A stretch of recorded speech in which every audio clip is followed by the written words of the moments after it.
मस्जिद अब्दुल्ला इब्न अब्बास का अंदरूनी मंज़र, अंदरूनी आता आप लोग देख सकते हैं। ये कुरान पाक भी रखे हुए हैं जी। ये देखें जगह जगह पर, ये बहुत अजीम मस्जिद है जी माशाल्लाह। हज़रत अब्दुल्ला इब्न अब्बास रज़ियल्लाहु तआला अन्हु के नाम से मंसूब है जी। हाँ, मेरी खुशकिस्मती कि मैं तेरा उम्मती, अल्हम्दुलिल्लाह मुझ फ़कीर हकीर को ये मौका मिला।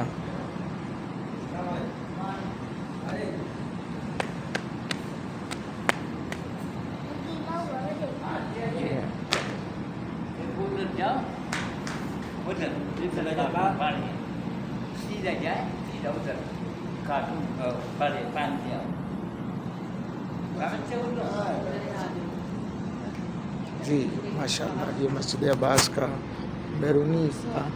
हम बाहर निकल रहे हैं।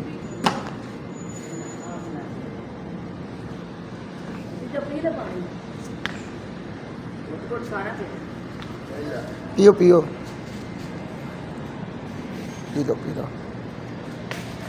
ये जो मस्जिद अब्बास का बैरूनी हिस्सा आपको दिखाने जा रहा हूँ। बाहर का हिस्सा इंटरेस्ट है जी, इंटरेस्ट। ये देखेंगे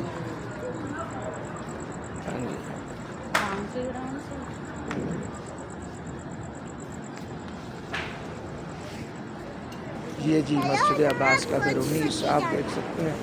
अब कहाँ जाना?